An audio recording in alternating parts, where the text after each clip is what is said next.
Is bluegrass music a distinctly American genre?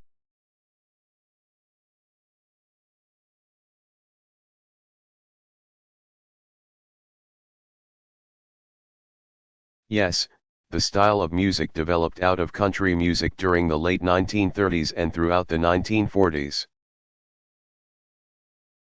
Bill Monroe, 1911 to 1996, a country and bluegrass singer-songwriter, altered the tempo, key,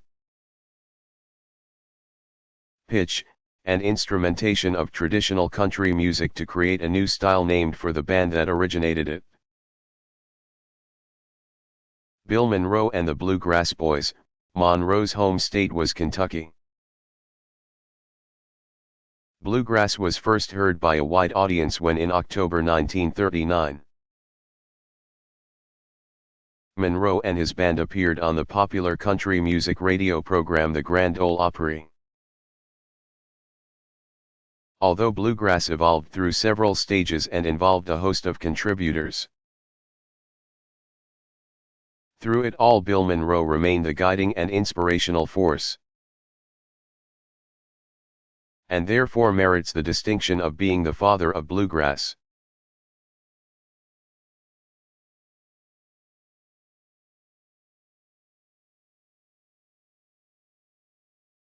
What is fascism?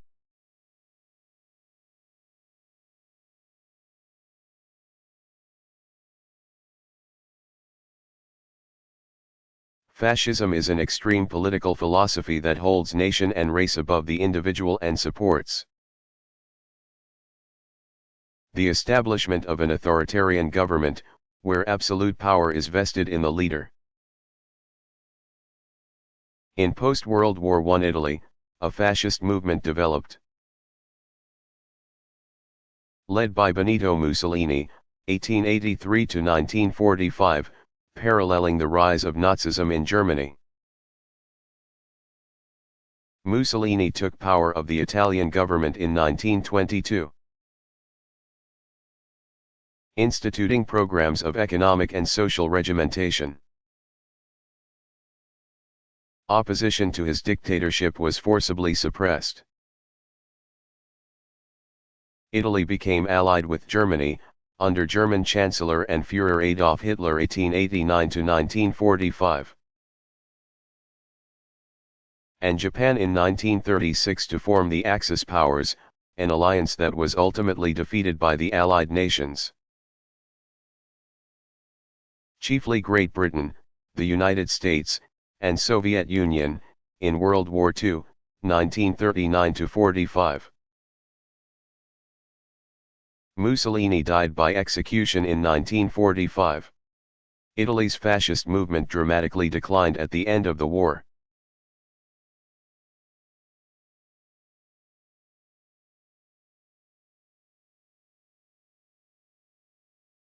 How did the British come to control much of North America during colonial times?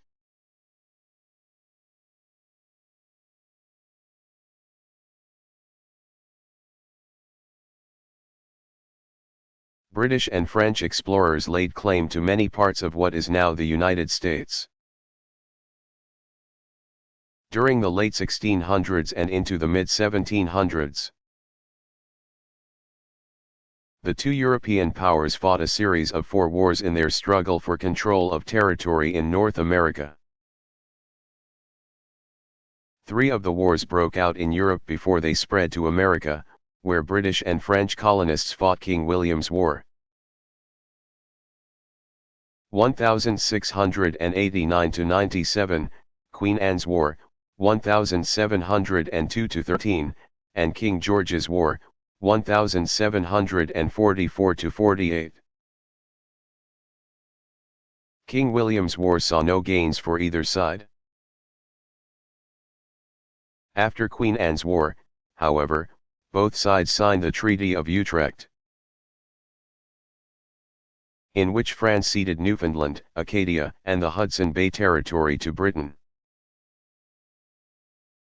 The struggle between England and France was not settled until a 4th war. The French and Indian War, 1754 to 63, from which Britain emerged the victor.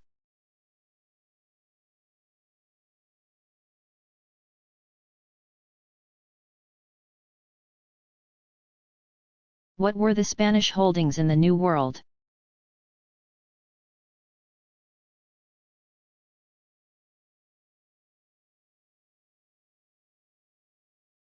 New Spain comprised much of the Spanish possessions in the New World during the colonial period.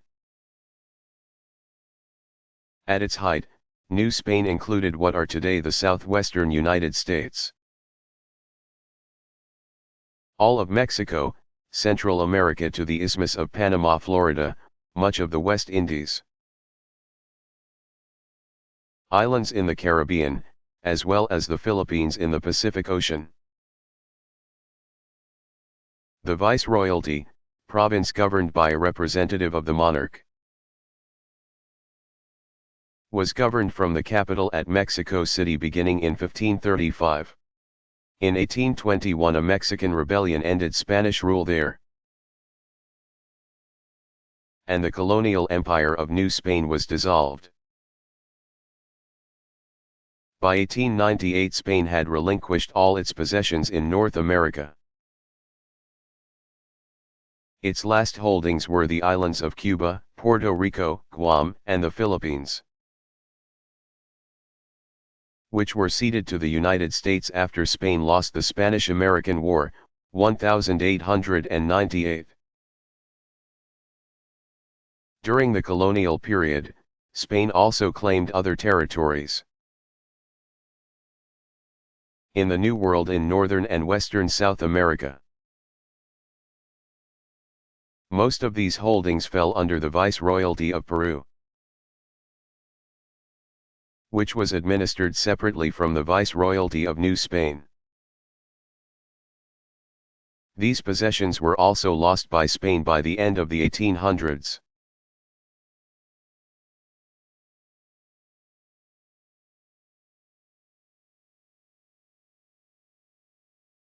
Why did the United States get involved in World War I?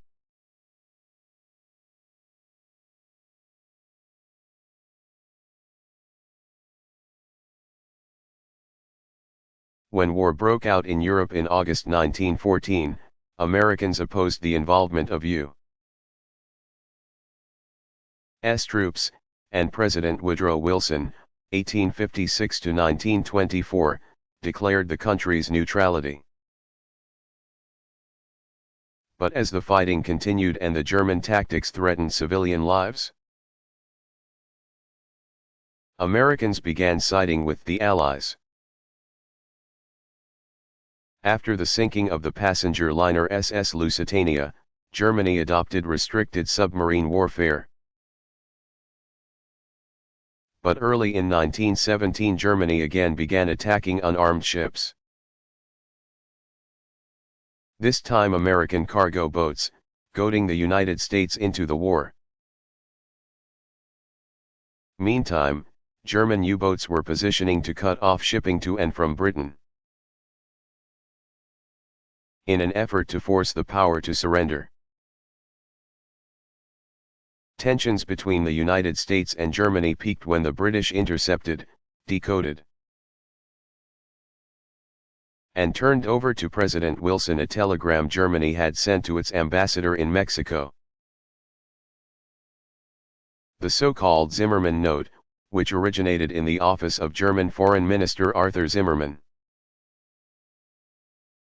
1864 to 1940, urged the German officials in Mexico to persuade the Mexican government into war with the United States in order to reconquer lost territory in Texas, New Mexico, and Arizona. The message was published in the United States in early March. 1 month later, on April 6, 1917, the U.S. Congress declared war on Germany, after President Wilson had asserted that the world must be made safe for democracy.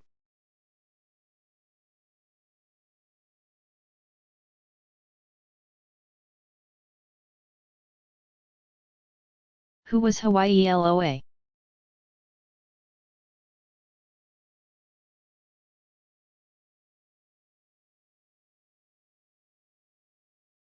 He was a Polynesian chief who sailed some 2,400 miles of open water from the Marquesas Islands near Tahiti, to discover the Hawaiian Islands in the AD 400s. The islands were first discovered by Europeans in 1778 when British navigator Captain James Cook 1728 to 1779, landed on the island of Kauai and named the islands after John Montagu, c. 1718 to 1792, who was the fourth Earl of Sandwich and first Lord of the Admiralty. Captain Cook died there at the hand of the natives in a skirmish over a stolen boat.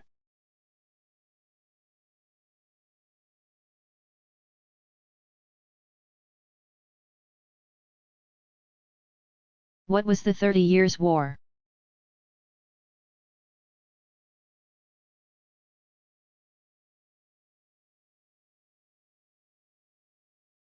The 30 Years' War, 1618 to 48, like the 100 Years' War, was actually a series of related conflicts, rather than one long campaign.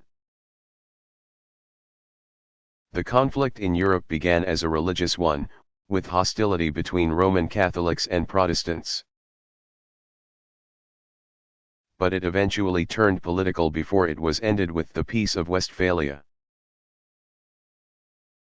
The war had four periods: the Bohemian, 1618 to 24, the Danish, 1625 to 29, the Swedish, 1630 to 34, and the Swedish-French, 1635 to 48. In Bohemia, part of present-day Czech Republic, the trouble began in the capital of Prague when the Archbishop authorized the destruction of a Protestant church. The act angered Bohemian Protestants and those elsewhere in Europe who believed it was their right granted by the Peace of Augsburg, 1555, to worship as Lutherans. When Holy Roman Emperor Matthias, 1557 to 1619, failed to intervene on behalf of the Protestants, Prague became the scene of mayhem in May 1618.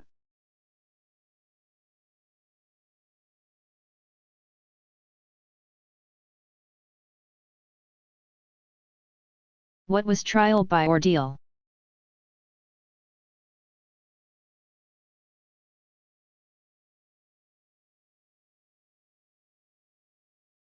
It was an irrational way of determining someone's guilt or innocence.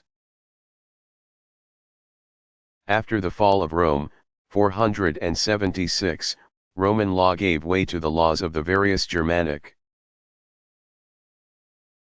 also called barbarian, tribes in Europe. If someone was charged with a crime, he or she was deliberately injured in some way. If the injury, from a heated iron bar or immersion into hot water, for example, healed within a prescribed number of days, usually 3, the person was declared innocent. If the wound failed to heal, the verdict was guilty. This method for determining innocence or guilt was also called divination, since the court was trying,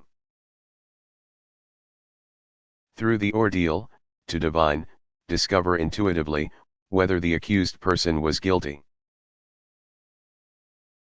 Trial by ordeal gave way to a far more practical, and certainly more rational, form of trial, in which judge and jury presided over the presentation of a case and employed written code or precedent or both to arrive at a verdict.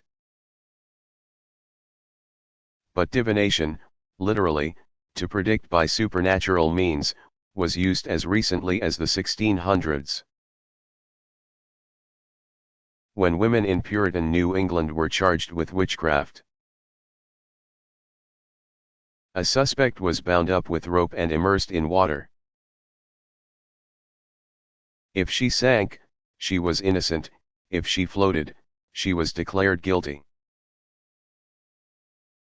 The reasoning being that only someone with supernatural power could float under the circumstances. Those found guilty by this form of trial were put to death.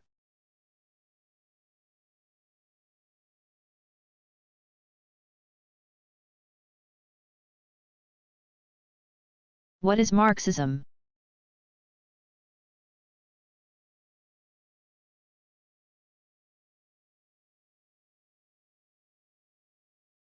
Marxism is an economic and political theory named for its originator, Karl Marx, 1818–1883. Marx was a German social philosopher and revolutionary who in 1844 in Paris met another German philosopher, Friedrich Engels, 1820–1895, beginning a long collaboration. 4 years later they wrote the Communist Manifesto, laying the foundation for socialism and communism. The cornerstone of Marxism, to which Engels greatly contributed, is the belief that history is determined by economics. Based on this premise, Marx asserted that economic crises will result in increased poverty, which in turn will inspire the working class, proletariat, to revolt, ousting the capitalists, bourgeoisie. According to Marx, once the working class has seized control, it will institute a system of economic cooperation and a classless society. In his most influential work, Das Kapital, The Capital, an exhaustive analysis of capitalism published in 3 volumes, 1867, 1885, and 1894, Marx predicted the failure of the capitalist system. Based on his belief that the history of society is the history of class struggle, he and Engels viewed an international revolution as inevitable. While Marxism still has followers in the late 20th century, most scholars have discredited Marx's predictions, citing improved conditions for workers in industrialized nations, which has been brought about by the evolution of capitalism.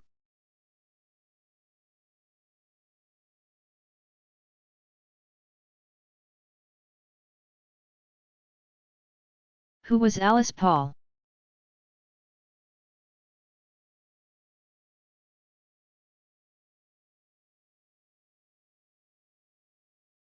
Alice Paul, 1885–1977, was a groundbreaking feminist before the word feminist came into fashion.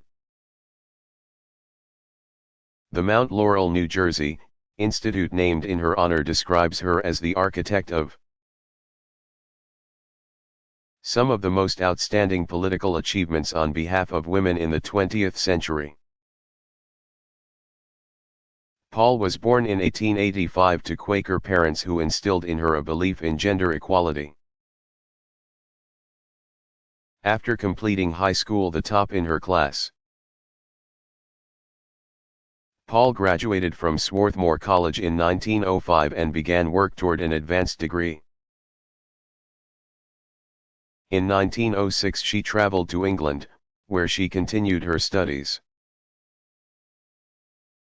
did social work, and became actively involved in the suffrage movement.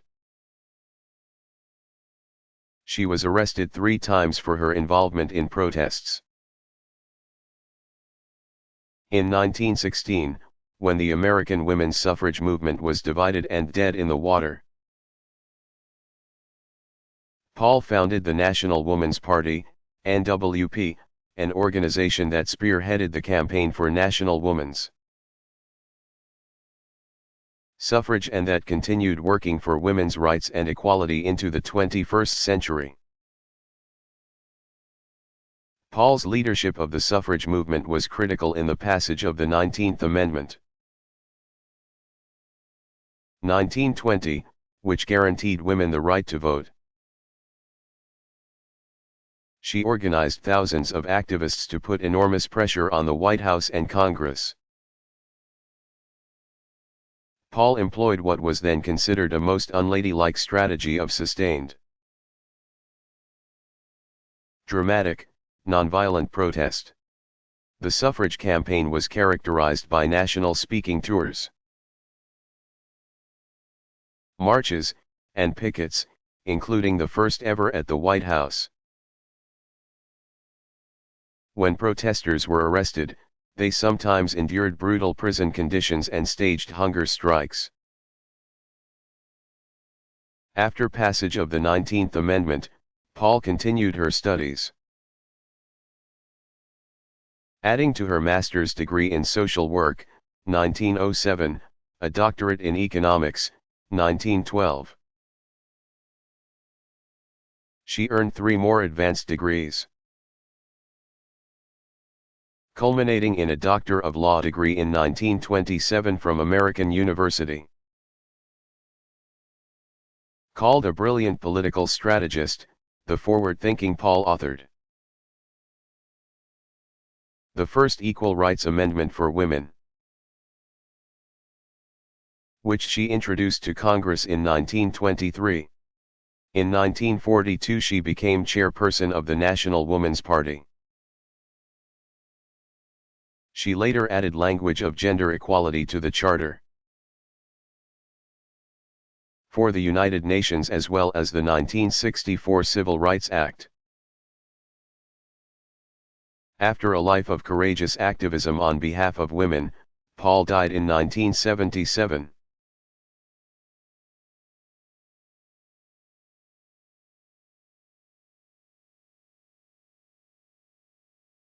What is rag money?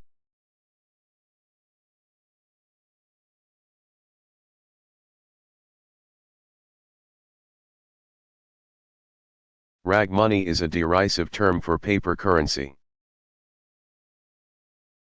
The name comes from the early days of paper money, when paper itself was predominantly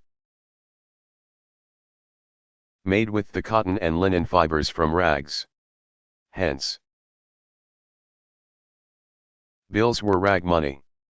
Given that valued currency was issued in silver or gold coins by the established governments of Europe, it is not surprising that Americans greeted paper currency, which is nothing more than a promise of future payment in coin, as something to be regarded with skepticism.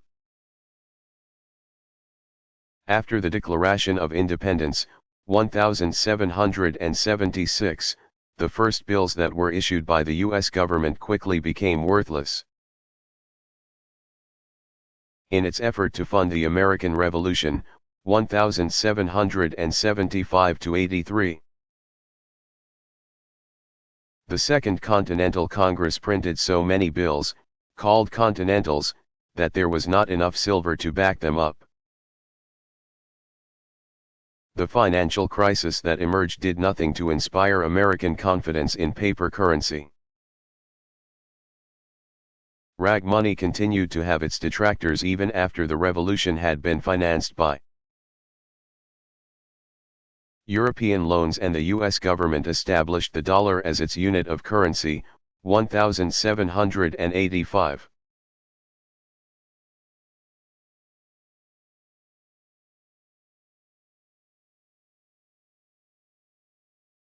When were the first Winter Games held?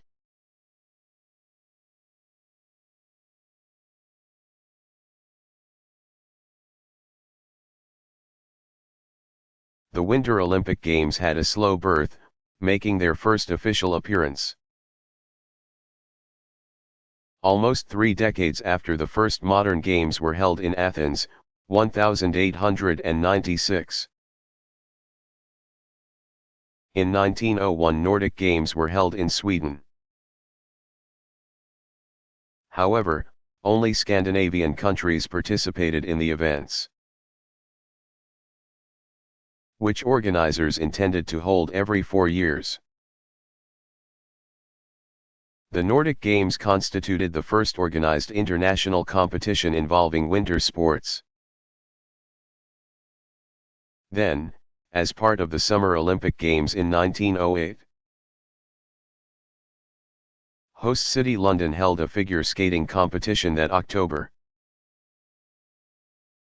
3 years later, an Italian member of the International Olympic Committee, IOC, encouraged Sweden, the next host of the Summer Games, to include winter sports in 1912 or hold a separate event for them. Since Sweden already played host to the Nordic Games, they declined to pursue the IOC suggestion. The sixth Olympiad was slated to be held in 1916 in Berlin, and Germany vowed to stage winter sports competition as part of the event. But in 1914 World War I began, and the Berlin Games were cancelled altogether. After an 8-year hiatus, the Olympics resumed in 1920, Antwerp, Belgium. Played host to athletes, which included figure skaters and ice hockey players along with the usual contingency of gymnasts, runners, fencers, and other summer sports competitors. The first IOC-sanctioned competition of winter sports was held in Chamonix, France, from January 25 to February 4, 1924. When the games were staged next, in St. Moritz, Switzerland, in 1928, they were formally designated the Second Winter Olympics. From that year, the Winter Games were held every 4 years in the same calendar year. As the Summer Games until 1994. In 1986 IOC officials voted to change the schedule. The result was that the 1992 Winter Olympics in Albertville, France, were followed only 2 years later by the Games in Lillehammer, Norway. The Winter and Summer Games are now each held every 4 years, alternating in even-numbered years.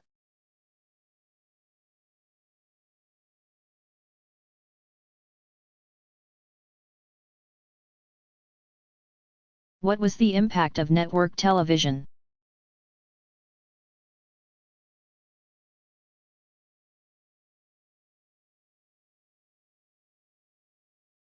The big three networks rose to power in the 1950s and dominated television for the next 2 decades.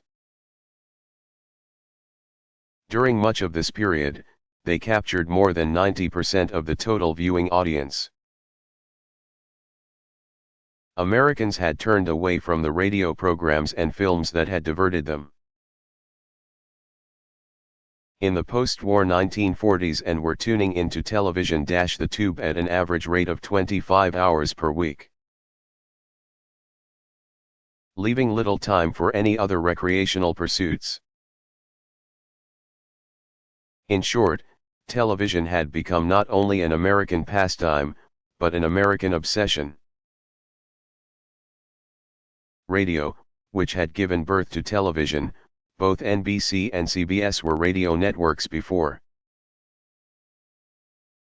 they began developing TV programming, saw its revenue cut in half almost overnight. It not only lost audiences and advertisers to TV, but lost popular programs and stars as well. Radio turned its attention to an emerging new art form, rock and roll. The move was a success, as young listeners tuned in to hear the music that was considered too raw to be included in the evening TV lineup. Film felt the effects of television as well, as audiences stayed home to be entertained. Movie makers attempted to lure audiences back into the theaters with gimmicks including 3D movies, Panavision, Cinemascope, and Circle Vision. Hollywood abandoned the Western and other B-movies in favor of big-budget blockbusters, many of which were filmed on location rather than at studios or on backlots. Studios even forbade their stars from appearing on TV, but they soon relented. Cooperation between the two industries is what saved film. Studios sold old movies to the networks for broadcast and provided production talent and facilities to television.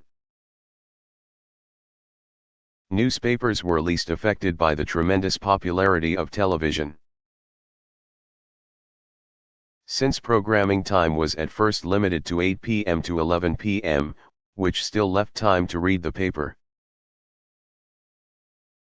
As soon as television expanded programming beyond that 3-hour window, however, newspapers felt the pinch more sharply in 1963, when both CBS and NBC began airing news shows. Daytime programming spelled the demise of the evening paper. While television had no impact on the number of books published, it did prompt a decrease in the number of fiction titles that were published, and a corresponding increase in the number of non-fiction titles. The upward trend of non-fiction titles is a lasting effect of television on the publishing industry. Today experts disagree over the impact of television on our lives. Some argue that increased crime is a direct outcome of television since programs show crime as an everyday event and advertisements make people more aware of what they don't have. Critics also maintain that television stimulates aggressive behavior, reinforces ethnic stereotyping, and leads to a decrease in activity and creativity. Proponents of television counter, citing increased awareness in world events, improved verbal abilities, and greater curiosity as benefits of television viewing. By the end of the 1950s, more than 50 million American families owned a television.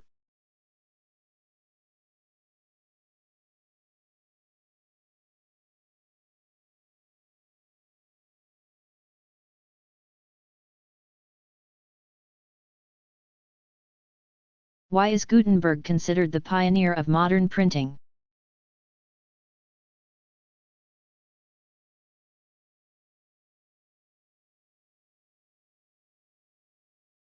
Johannes Gutenberg, c.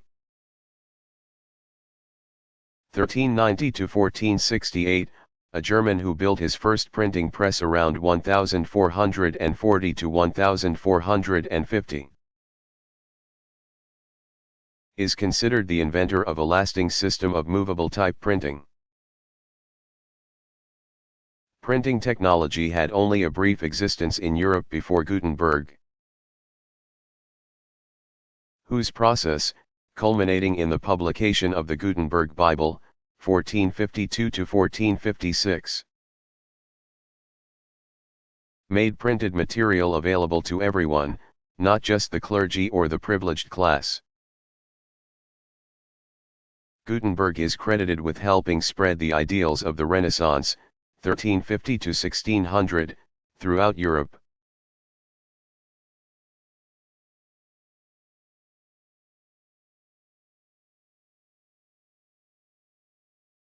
How long did the French Revolution last?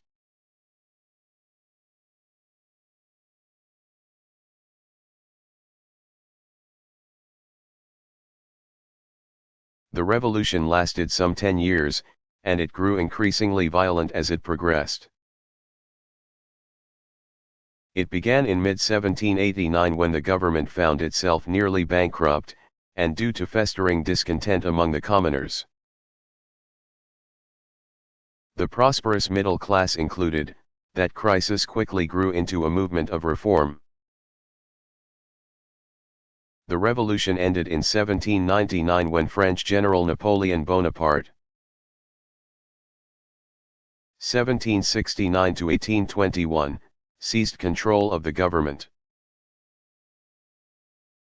Democracy had not been established in France, but the revolution had ended the supreme authority of the king, had strengthened the middle class, and had sent the message across Europe that the tenets of liberty and equality are not to be ignored.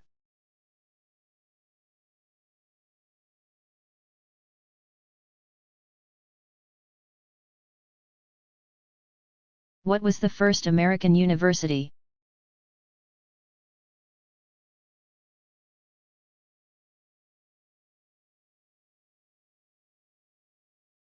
It was Harvard, chartered on October 28, 1636, by the Massachusetts General Court,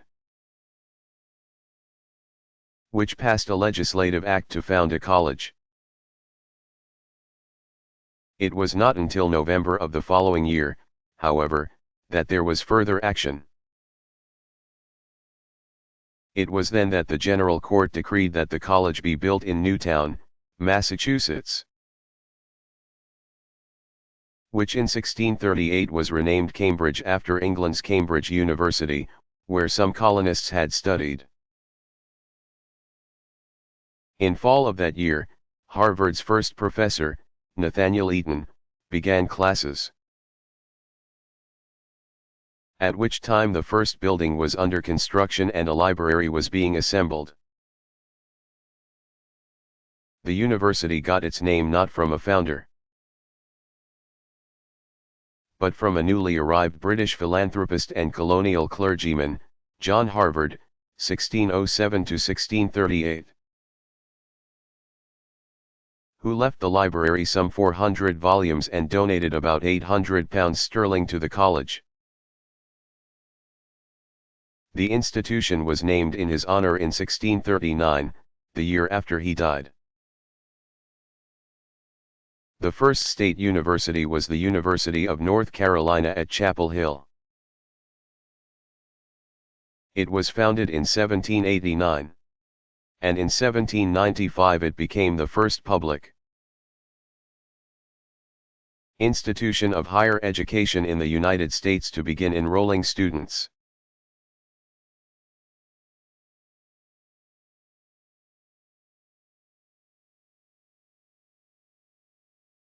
Why is the equation E equals mc2 historically significant?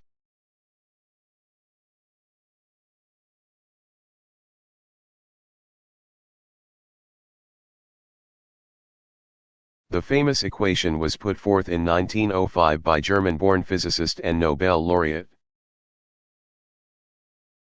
1921, Albert Einstein, 1879 to 1955, and became important to history largely because it,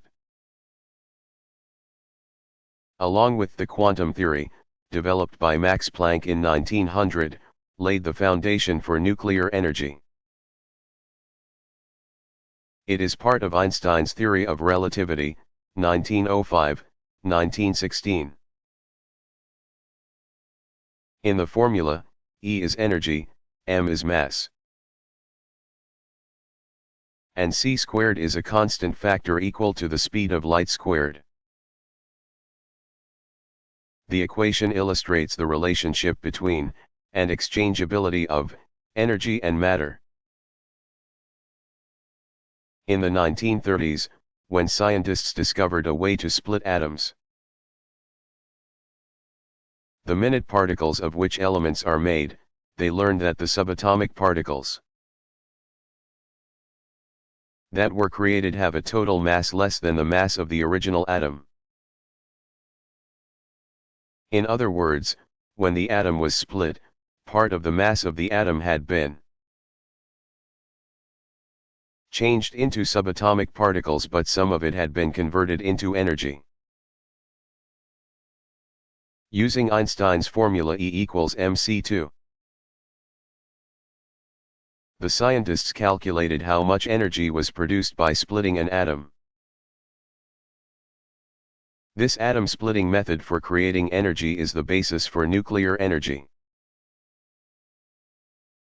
The term nuclear refers to the atomic process, which uses the nucleus or central portion of an atom to release energy. Today, we live in the nuclear age, where power and weapons are produced using the atomic process for creating energy.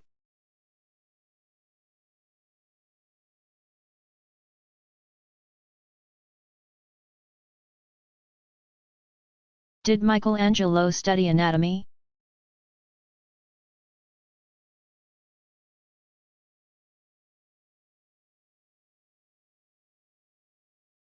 Yes, in 1492 Michelangelo Buonarroti, 1475 to 1564, a master sculptor of the human form,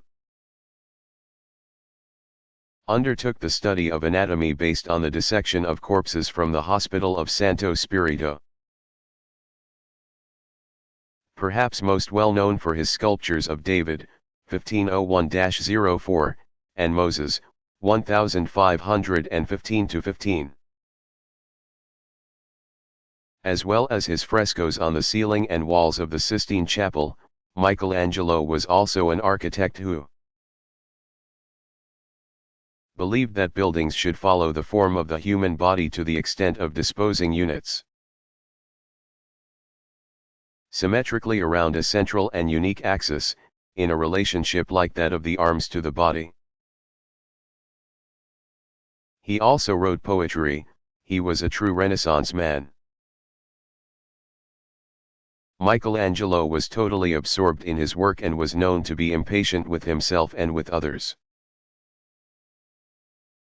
He has been likened to German composer Ludwig van Beethoven. 1770 to 1827, since the personal letters of both men reveal a deep sympathy and concern for those close to them, and profound understanding of humanity informs their works. Gardner's art through the ages.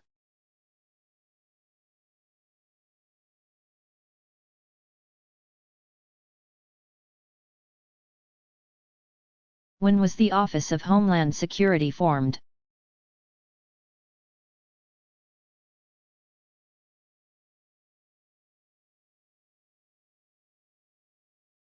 The Office of Homeland Security was organized in the days following the September 11, 2001, terrorist attacks. President George W. Bush, 1946, chose Pennsylvania Governor Tom Ridge, 1945, as the first Office of Homeland Security advisor.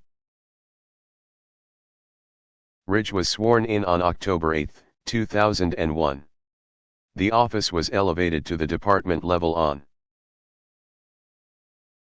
November 25, 2002, when President Bush signed into law the Homeland Security Act,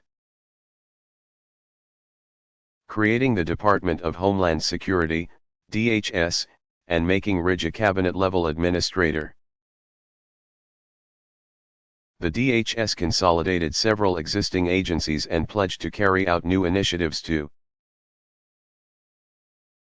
the extent possible, protect the nation from further attacks.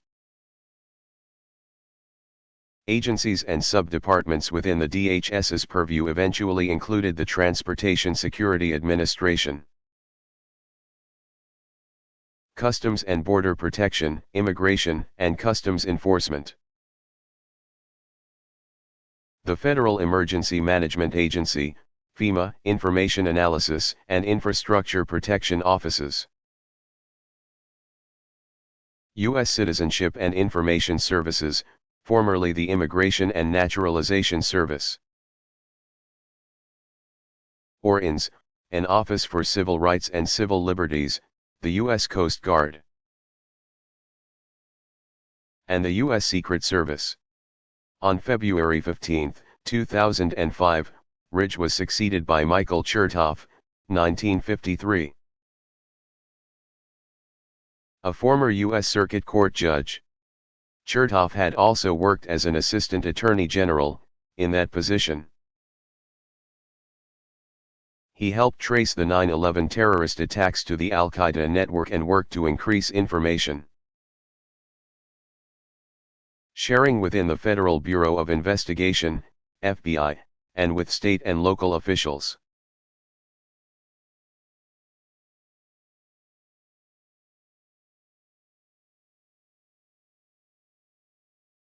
What were the harshest blizzards to hit the United States?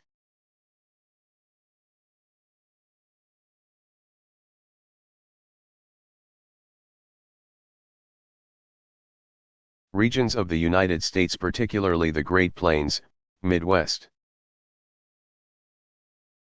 and New England typically experience extreme winter weather, but some storms do stand out. In March 1888, the Northeast was hit by a blizzard dubbed the Great White Hurricane. After a warm spell that had caused the buds to open on trees in New York's Central Park. On March 12, the temperature in the city plummeted to 10 degrees Fahrenheit, and winds off the Atlantic built up to 48 miles per hour, bringing unpredicted snow that continued intermittently until the early morning of March 14. The three-day accumulation totaled 20.9 inches, and snow drifts 15 to 20 feet high halted traffic. The snowfall was even greater elsewhere, averaging 40 inches or more in parts of southeastern New York and southern New England. The storm extended down into Chesapeake Bay, isolating the nation's capital from the world for more than a day. 200 ships were lost or grounded, and at least 100 died at sea. A total of at least 400 people died, half of them in New York City alone. Just 2 months before this nor'easter, another blizzard had swept through the Great Plains, moving eastward into Minnesota. There, high winds, blowing snow, and sudden drops in temperature combined to make it a dangerous storm, killing many people and thousands of cattle. The Great Blizzard of 1993 caused loss of life and extensive damage all along the eastern seaboard, from Maine to Florida. More than 300 people died, almost 50 of them at sea, and economic losses totaled $3 to $6 billion. While several so-called 100-year storms have bombarded the East Coast in the 1990s alone, there had been another just a few months earlier, in December 1992. The statistics of the March 1993 storm are impressive indeed, probably qualifying it as the storm of the century. Wind gusts exceeded 75 miles per hour all along the East Coast, with winds exceeding 100 miles per hour were measured at various points, including Flat Top, North Carolina. Tennessee saw the highest snowfall of the storm, with 56 inches at Mount LeConte. Snowfall amounts were also heavy in the Northeast, but snow accumulated as far south as the Florida Panhandle. Experts estimated that the amount of water that fell, in the form of snow, was equivalent to 40 days' flow of the mighty Mississippi River past New Orleans. According to record low barometer readings, this storm surpassed Hurricanes Hugo, 1989, and Hazel, 1954. However, Midwesterners and residents of the northern Great Plains could argue that Storms such as the Great Blizzard of 1993 are relatively common in their regions.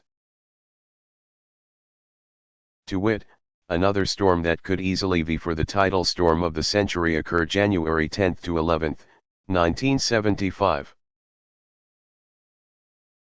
In the upper Midwest, the blizzard was accompanied by winds of 90 miles per hour and wind chills as low as -80 degrees Fahrenheit. Trains were stranded in snowdrifts, and at least 80 people died. Ranchers and farmers were hard hit, losing some 55,000 head of livestock.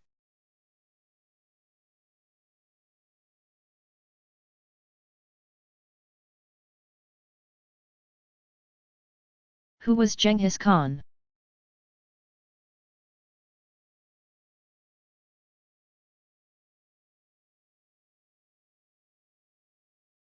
He was a Mongol conqueror who rose to power in the early 13th century. To rule over one of the greatest continental empires the world has seen. Born Temujin, c. 1167–1227, he was named Genghis Khan, meaning universal ruler. In 1206, he was a fearless military leader, a brilliant strategist, and a ruthless subjugator, known for his brutal methods. Temujin was the firstborn son of the leader of a small nomadic clan. When he was a young boy, his father was killed by a neighboring tribe, Tatars, and thus he rose to the status of chief. But instead of allowing a boy to lead them, clan members abandoned Temujin and his family. He survived the hard-scrabbled youth of a destitute nomad. But by all accounts, he seemed destined to become a great leader. By the time he was 20 years old, Temujin had managed to forge alliances with various tribal leaders and claimed the leadership of a small clan. By 1189 he united two Mongol tribes, which he organized to conquer the rival Tatars by the year 1202. At a conference of Mongol leaders in 1206, Temujin was pronounced the great ruler, or Genghis Khan, of the unified Mongolian state. He began a transformation of the Mongol tribes, dividing them into military units, each one supported by a number of households. He imposed law and order, promoted education, and stimulated economic prosperity. Within 5 years, Mongol society was changed from a nomadic tribal to a military feudal system. Thus organized, Genghis Khan prepared his troops to expand the Mongolian Empire. Genghis Khan's armies embarked on a series of military campaigns, claiming land and subjugating peoples, sometimes using barbaric methods. By 1213 he controlled northern China to the Great Wall. By 1219 he controlled most of China and began campaigns into the Muslim world. When he died in the field in 1227, Genghis Khan commanded the vast territory from China to the Caspian Sea. He was succeeded by his sons, who continued to expand the Mongol holdings. His grandson was Kublai Khan, 1215–1294, under whose leadership the Mongolian Empire reached its pinnacle.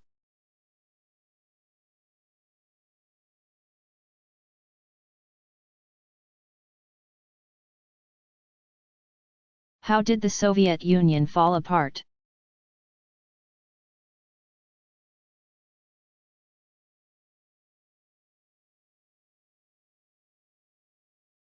Soviet leader Mikhail Gorbachev's, 1931, liberal reforms met with the opposition of conservative communist officials who were angered by the hardships produced by the transition to a free market economy and dissatisfied with the Soviet Union's loss of influence over neighboring countries, where communism had fallen by 1990. On August 19, 1991,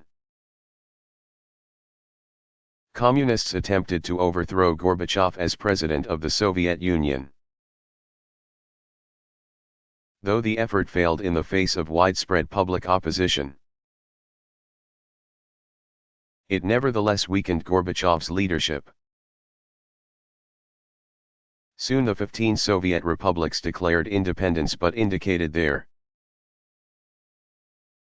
willingness to become part of a loose confederation of former Soviet republics. Though Gorbachev tried to prevent the complete dissolution of the Soviet Union. On December 8, 1991, the republics of Russia, Ukraine, and Belarus broke away completely from the Soviet Union and formed the Commonwealth of Independent States. All the remaining republics, except Georgia, followed suit. On December 25, Gorbachev resigned as president, and the Soviet Union ceased to exist. With continuing reforms in Eastern Europe and the end of the Soviet Union, by 1992 the only communist-dominated countries that remained were, with the exception of Cuba, Asian nations, China, Laos, North Korea, and Vietnam.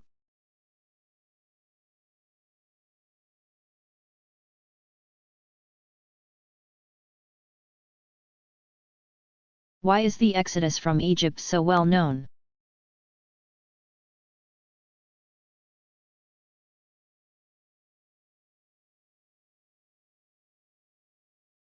The exodus of the Jews from Egypt, an event recorded in the Bible and corroborated by historical evidence,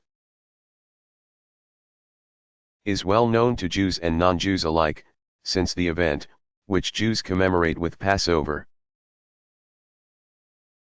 came to symbolize departure from oppressive conditions, for the Israelites had been enslaved in Egypt.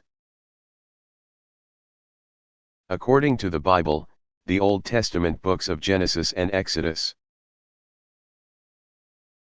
the ancestors of the Israelites had settled in the Nile River delta of Egypt 430 years before the Exodus, or about the 17th century BC. A change of dynasty caused the Israelites, because of their growing numbers, to be looked upon with hostility. They were put to work as state serfs in the construction of cities. The biblical account tells about a series of confrontations between Ramses II, the Pharaoh of Egypt, and the prophet Moses, who had been commissioned by God to lead his people to the promised land. The Pharaoh refused to allow the Israelites to leave Egypt but was later convinced, through a series of divine signs including the 10 plagues, to permit them to go. The flight from Egypt and the promised land have come to symbolize freedom and the realization of hopes.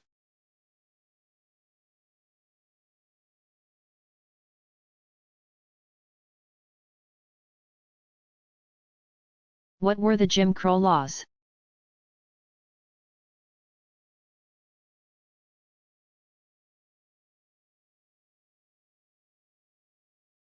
They were laws or practices that segregated blacks from whites.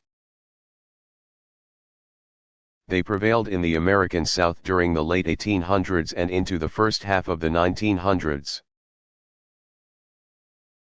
Jim Crow was a stereotype of a black man described in a 19th-century song and dance act. The first written appearance of the term is dated 1838. And by the 1880s it had fallen into common usage in the United States. Even though in 1868 Congress passed the 14th Amendment, prohibiting states from violating equal protection of all citizens.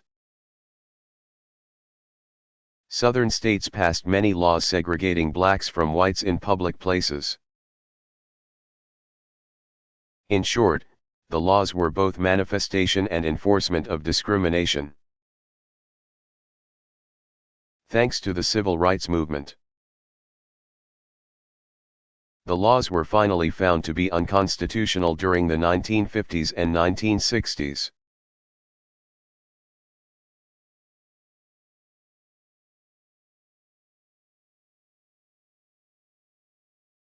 When was the euro introduced?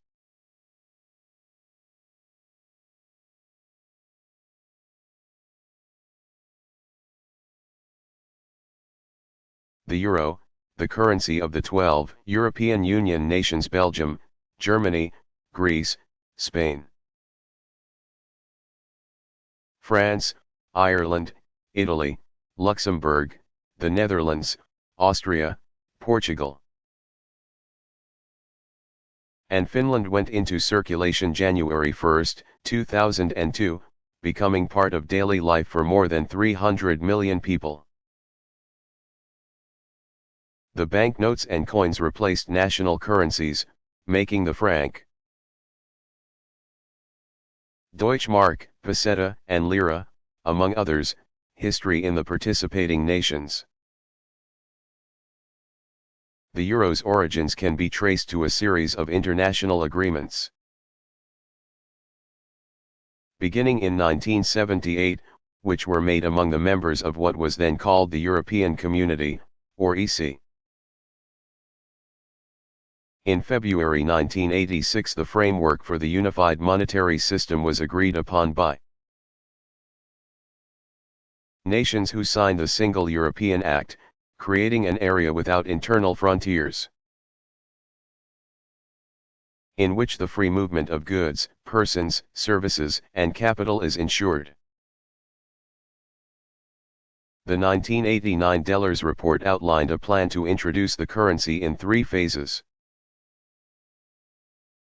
The final phase of that plan began on January 1, 1999, when the 11 countries,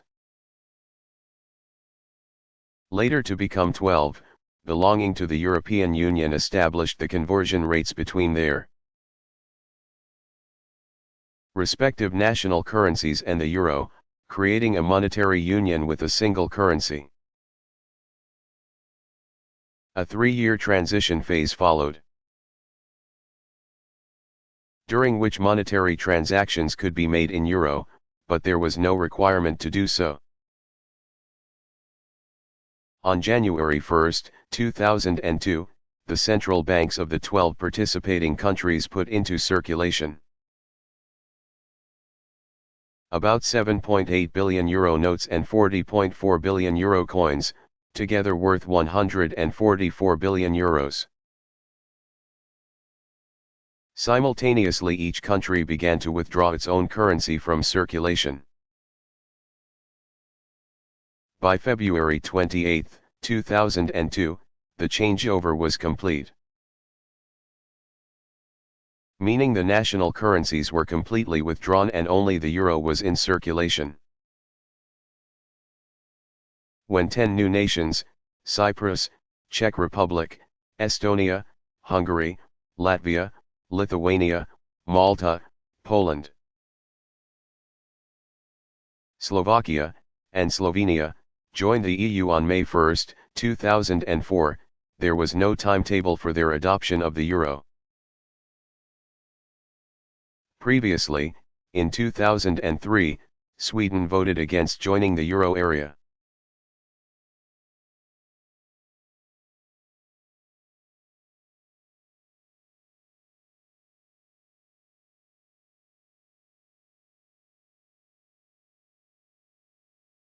Who invented the first personal computer?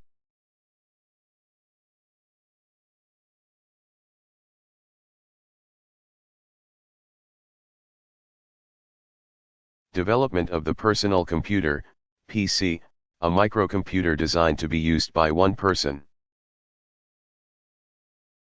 was first developed for business use in the early 1970s. Digital Equipment Corporation developed the PDP-8, which was predominantly used in scientific laboratories. The credit for development of a computer for home use goes to Steve Wozniak, 1950. And Steve Jobs, 1955, college dropouts who founded Apple Computer in 1976. They spent 6 months working out of a garage, developing the crude prototype for Apple I, which was bought by some 600 hobbyists who had to know how to wire, program, and set up the machine. Its successor, Apple II, was introduced in 1977 as the first fully assembled programmable microcomputer, but it still required customers to use their televisions as screens and to use audio cassettes for data storage. It retailed for just less than $1. 300 That same year Commodore and Tandy introduced affordable personal computers. In 1984 Apple Computer introduced the Macintosh, Mac, which became the first widely used computer with a graphical user interface, GUI. By this time, International Business Machines, IBM, had introduced its PC, 1981, which quickly overtook the Mac. In spite of the fact that IBM was behind in developing a user-friendly graphical interface.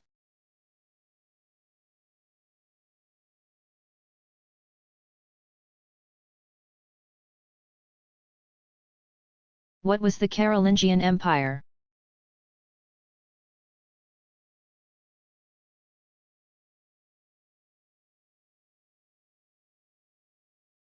The empire, which united most of Western Europe under a single leader from about 734 until 987, was named for the Carolingians, a family of Frankish kings. After the decline of the Roman Empire, in 476, various Germanic tribes, including the Goths, the Vandals, the Franks, and the Anglo-Saxons, dominated Western Europe, fighting each other as well as the advancing Muslims to protect and expand their territories. In 719 Charles Martel, c. 688 to 741, united the lands of all the Franks under his rule. The Franks were the descendants of Germanic tribes who settled in the Rhine River region of Western Europe. He then went on to protect France from Arab incursion and campaigned against the Burgundians and the Frisians, eventually bringing them under his control. Upon his death in 741, Charles Martel was succeeded by his son, Pepin III.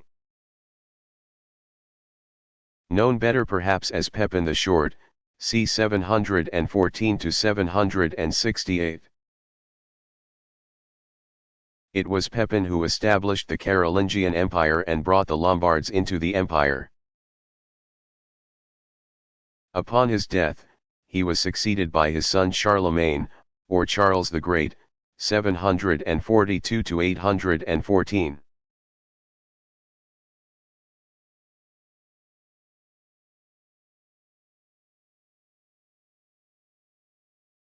What was the 9/11 Commission?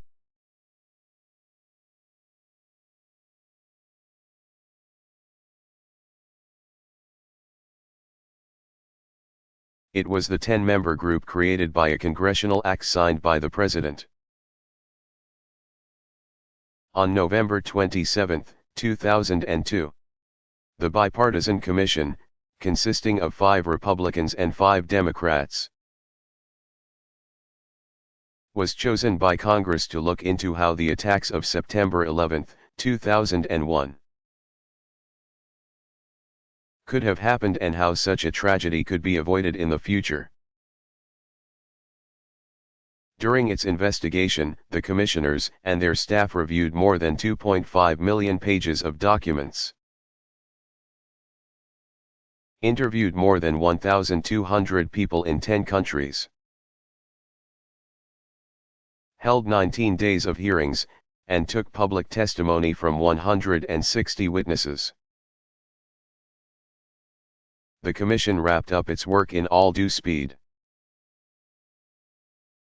publishing a full report less than 2 years after it received its mandate.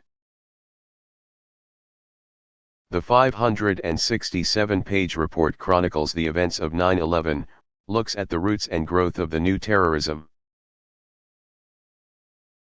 reviews the U.S. response to the attacks and to previous assaults, including the August 1998 U.S. Embassy bombings in Kenya and Tanzania, and recommends changes to prevent further terrorist strikes. The report was made available as a book and an online document, presented to the American people for their consideration. Among the key disclosures in the report were that the Commission found no credible evidence that Iraq and Al-Qaeda cooperated on the attacks against the United States. That finding was immediately dismissed by the White House in June 2004. The Commission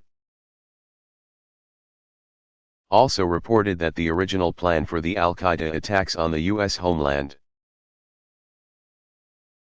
included a total of 10 hijacked airplanes, striking targets on the east and west coasts. The plan was dismissed by Al-Qaeda leader Osama bin Laden as too complex. In the aftermath of the 9/11 attacks and the U.S.-led retaliatory strikes on Afghanistan, the Commission believed that Al-Qaeda had become more decentralized, with cell leaders assuming greater authority for decision-making.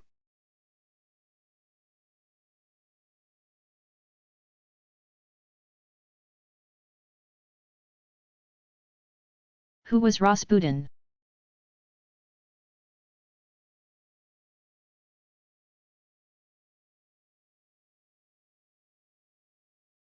Grigory Rasputin, 1872–1916, was a Russian mystic and quasi-holy man who rose from peasant farmer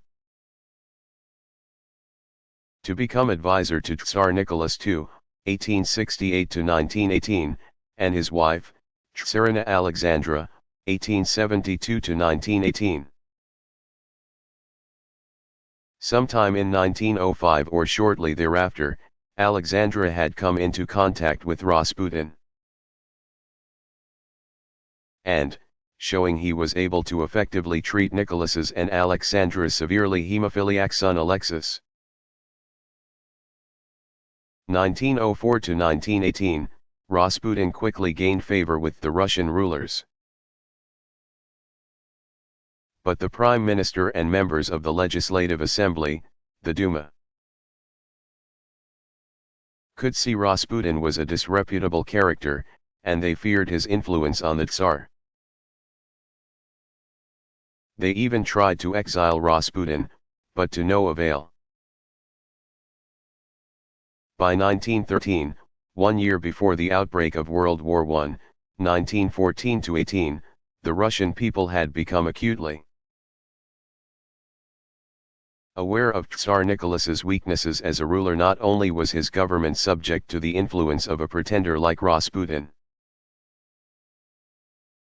but the events of Bloody Sunday had irreversibly marred the Tsar's reputation. That year the Romanov dynasty was marking its 300th anniversary. Members of the royal family had ruled Russia since 1613. But public celebrations, intended to be jubilant affairs, were instead ominous, as the crowds greeted Nicholas's public appearances with silence. Russia's entry into World War I proved to be the beginning of the end for Nicholas. With Rasputin at the front and center of the controversy that swirled around the royal court. During the first year of fighting against Germany, Russia suffered one military catastrophe after another. These losses did further damage to the Tsar and his ministers. In the fall of 1915, urged on by his wife, Nicholas left St. Petersburg and headed to the front to lead the Russian troops in battle himself. With Alexandra left in charge of government affairs, Rasputin's influence became more dangerous than ever. But in December 1916, a group of aristocrats put an end to it once and for all when, during a palace party, they laced Rasputin's wine with cyanide. Though the poison failed to kill Rasputin, the nobleman shot him and deposited his body in a river later that night. Nevertheless, the damage to Nicholas and Alexandra had already been done. By that time virtually all educated Russians opposed the Tsar, who had removed many capable officials from government office, only to replace them with the weak and incompetent executives favored by Rasputin. The stage had been set for revolution.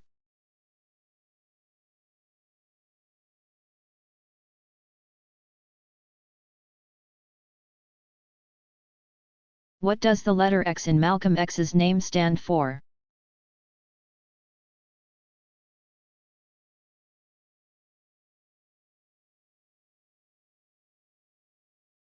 The influential but controversial African-American leader,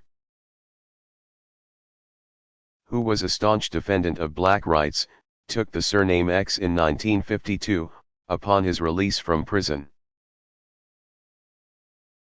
He explained that the letter stood for the unknown African name of his ancestors. Malcolm X's family's name, Little, was that given to his slave ancestors by their owner. By adopting X as his surname, it was at once a bitter reminder of his family's slavery and an affirmation of his unknown African roots.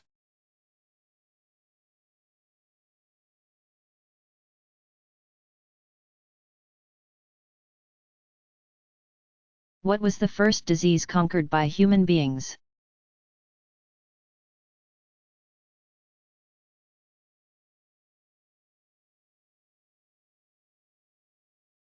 Smallpox was the first disease eradicated by medicine. Caused by a virus spread from person to person through the air.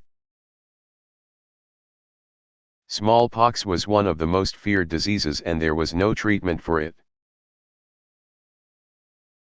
Before the discovery of the New World, smallpox epidemics swept across Africa, Asia, and Europe, leaving victims scarred and or blind, and killing countless millions. When explorers set out to find new trade routes and landed in North and South America, they brought the disease with them, infecting the indigenous peoples. But once a person had the disease, he or she would not contract it again. This and other observations led British physician Edward Jenner, 1749 to 1823, to develop a successful vaccine against the disease. Prior to the vaccine, the only preventive method was inoculation of the disease itself, which sometimes led to further spread of the disease. For example, in 1777 American General George Washington, 1732 to 1799, obtained congressional approval to inoculate the entire Continental Army against smallpox, but the results were mixed. After its discovery in 1798, the use of Jenner's vaccine quickly spread. The first vaccine given in the United States was in 1799 by a Harvard physician. During the 1800s, many countries passed laws requiring vaccination. Improvements in the vaccine resulted in the elimination of smallpox from Europe and North America by the 1940s. When the World Health Organization, WHO, was created by the United Nations in 1946. One of its aims was to reduce the instances of smallpox around the world. Immunization programs brought this about.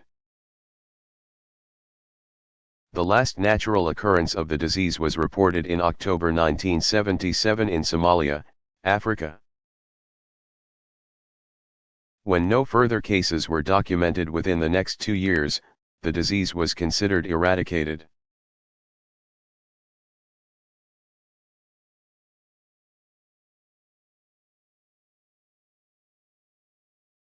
How old is the Parthenon?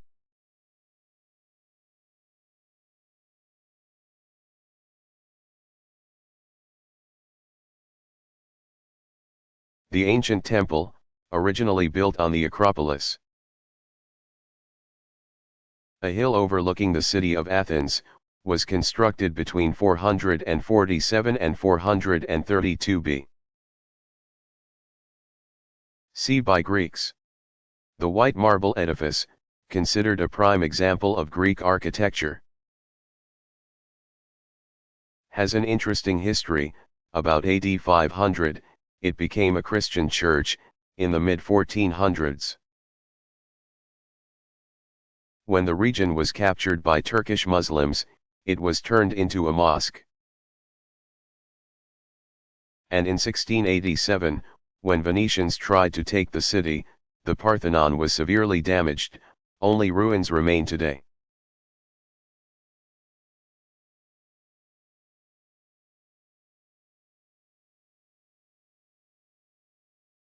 How did the jitterbug get started?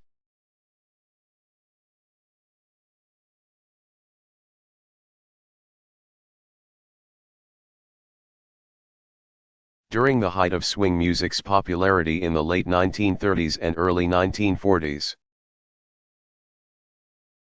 there were at least 50 dance bands with national reputations and significant followings. Dance styles such as the jitterbug were based on big band music, the dominant form of American musical entertainment during those decades.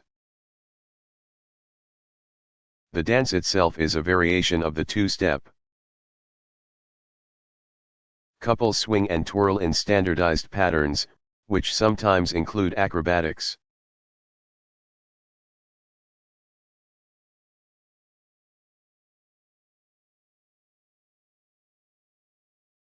What is the Homeric question?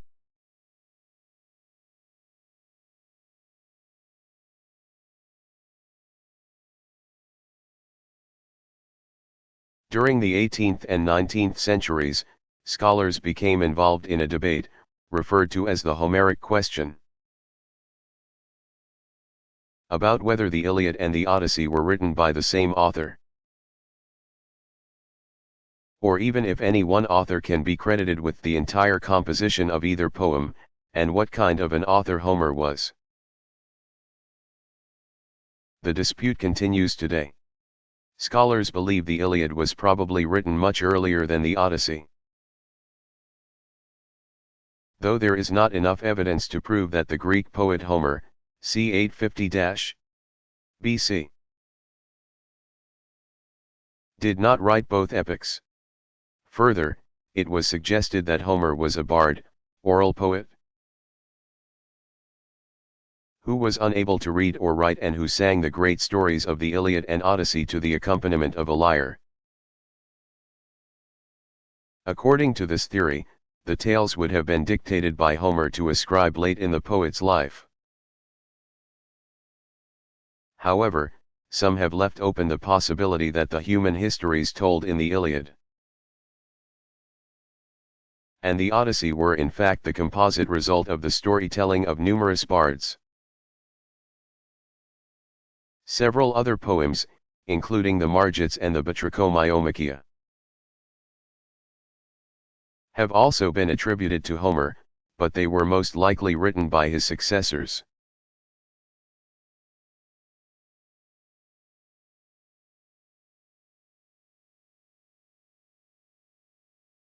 When did mobile phones first come into use?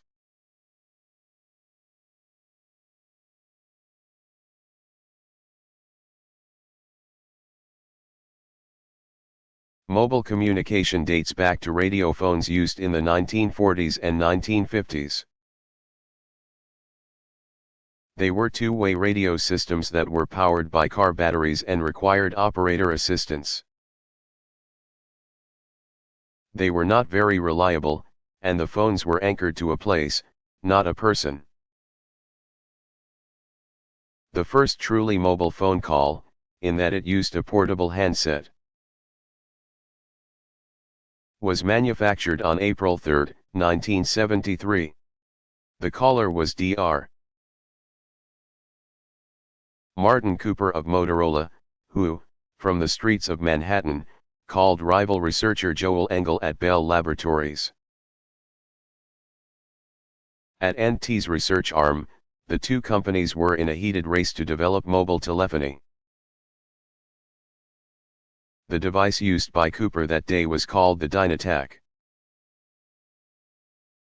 It weighed 2 pounds and had simple dial, talk, and listen features. The first generation of mobile phones began to be widely used in the 1980s. These phones were large by today's standards and were usually installed in a car or briefcase. Transmission was via clusters of base stations, or cellular networks. The next generation of mobile phones appeared in the 1990s. The handset and battery technology improved, allowing for more features in smaller-sized phones and greater mobility. These were reliable phones that people could carry with them. As more users adopted the technology, cellular providers expanded transmitting systems. In some areas of the world, usage took off to the point of near universality by 2000. Usage in the United States, though strong, lagged behind the rest of the developed world. Some analysts believed that this was due to relatively high service fees, while others cited a lack of reliability, especially in rural areas. The land-based telephone system in the United States was designed to 9 nines of reliability, meaning it can be counted on to function 99.9999999% of the time. A standard as yet unmet by cellular technology.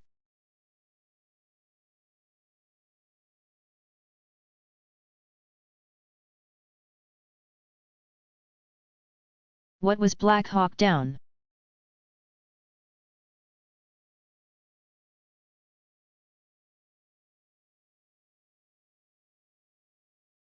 Though the U.S. military uses the term to communicate any crash of one of its Black Hawk helicopters. The phrase is closely associated with events in Mogadishu, Somalia, on October 3, 1993. The term became synonymous with that day after American journalist Mark Bowden wrote a book, by the same title, describing a disastrous U.S. raid on a Mogadishu warlord. The book was turned into a movie in 2001. The background is this. Somalia threw off its colonial constraints in 1960 to become an independent nation. But warring factions within the impoverished East African nation made a stable central government elusive. After staging a 1969 coup, Soviet-influenced army commander Mohammad Syed Bar 1919 or 1921 to 1995, established a military dictatorship in Somalia. His authoritarian rule, which was marked by human rights abuses, lasted until 1991 when he was deposed in a popular uprising. He died in exile 4 years later. The nation of about 8 million people was in chaos, and many were starving. International donations of food were hijacked and used by competing warlords to secure weapons from other nations, thus furthering civil strife. After a 1992 ceasefire, the United Nations sent peacekeepers to Somalia and launched a humanitarian relief operation. Outgoing U.S. President George H.W. Bush, 1924, supported the UN effort by approving a deployment of 25,000 American troops to Somalia to help secure trade routes over which badly needed food supplies could move. In 1993, the United States, then led by President Bill Clinton, 1946, reduced the number of troops to less than half the original deployment. Trouble was ignited on June 5, 1993, when 24 Pakistani soldiers in Somalia as part of the UN operation, were killed in an ambush. The warlord thought to be responsible for the massacre was Mohammed Farah Aidid.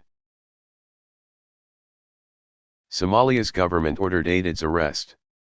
His capture was an imperative to peace. He and his followers were staging a violent rebellion against the provisional Somali government, led by Aidid rival Ali Mahdi. Over the next several months, UN and US forces launched several attacks on what were believed to be Aidid clan strongholds, but Aidid himself remained an elusive target. On October 3, US elite forces launched an assault on a Mogadishu hotel believed to be an Aidid hideout. They were met